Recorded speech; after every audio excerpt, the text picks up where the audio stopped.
40 years ago, the great philosopher Ferris Bueller pointed out that life moves pretty fast, and if you don't stop and look around once in a while, you could miss it. You'd think a guy who helps people use travel as a catalyst for personal and professional change would disagree, but I don't. Here's what I do. I help people use travel to get through hard transitions, the career endings, the who am I now stretches. I've watched the right trip surface something a person couldn't see at home and move a life that had been stuck for years. I believe in that completely. It's the most useful thing I know, which is why people expect me to say every trip should be that, loaded with intention, a mission, a reflection with a passport. And it surprises them when I don't. When I say that sometimes the trip you actually need is a different one entirely. I'm not going to talk you out of intention. I'm the last person who would. But the longer I do this, the more sure I am that the reflective trip, the one that actually moves something, only does its job when you're in a particular state to receive it, a real question waiting and a readiness to hear the answer. When that's true, there's nothing better.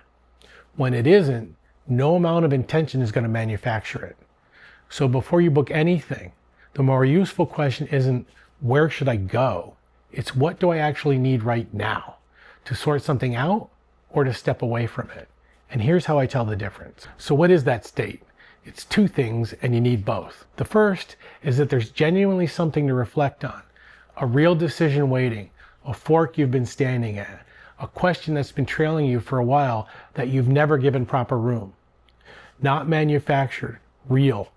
If nothing's actually pending, a reflective trip goes looking for work, and a mind that goes looking for something to be unsettled about, I promise you, is always going to find it. The second one is the one people skip. You have to be in a state where you can actually hear yourself. Reflective travel isn't thinking harder. It's getting far enough outside your own usual life to finally catch what your mind and your body and your gut already know. For one person, that's a quiet week somewhere still. For another, it's a hard climb or sushi under a train bridge in the middle of Tokyo. The method isn't the point. Getting out of your own head is. And it takes a readiness, showing up able to reach all of it, and a willingness to sit with an answer even when it's not the one you were hoping for. When both are true, a real question, and you're ready to hear the answer, that's the sweet spot. That's when a trip does the deep work and can change the direction of a life. But notice how specific that is. A real decision and the readiness to receive the answer. When you're not in that window, the honest move is to stop forcing the reflective trip and ask which of the next three you actually are. 1, you're content. Things are good. You're square with who you are and where you're headed. There's no fork in the road, nothing gnawing at you. If that's where you are, by all means go celebrate it. This is your Ferris Bueller trip, and it's not a lesser trip. Stop and look around precisely because things are good before it goes by. You don't owe every journey a breakthrough.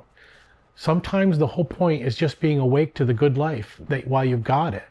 Go and enjoy the thing you've built.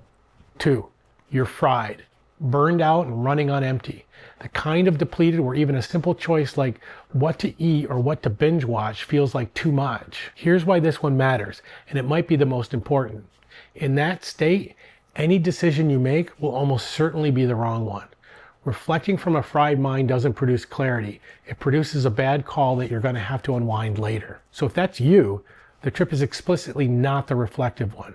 Go and play and decide nothing while you're out there. Protect yourself from your own judgment until your judgment comes back online. The reflection can wait. It'll be better when you're not running on empty. 3, you've been kicked in the teeth. Life has hit you hard. A loss, an ending, something that you didn't see coming. This isn't a thinking problem at all. You don't need insight. You need to recover. And recovery is its own thing with its own job. For one person, that's a beach and doing absolutely nothing. For another, it's a long stretch of walking somewhere green with nobody to answer to and the day is unstructured. Recovery looks different on different people. And the only rule is don't dress it up as a reflective trip. You're not there to figure anything out. You're there to heal enough that someday you can. So here's the only thing you have to do before you book. Be honest about where you actually are. Is there a real decision waiting and you're ready to hear yourself out? Then go and reflect and give it the room it needs. Are things good and nothing's pressing? By all means, go celebrate and don't let anyone tell you a happy trip is a wasted one. Are you fried? Go and play and let the deciding wait until you're back on your feet. Have you been kicked in the teeth? Go and recover, however recovery actually works for you. None of those is the lesser trip. They're all honest ones to one honest question. What do I actually need right now? And the only way to get it wrong is to lie to yourself about the answer. Ferris skipped school for a day and spent it being exactly where he was instead of where he was supposed to be. 40 years later, that still sounds like good advice to me.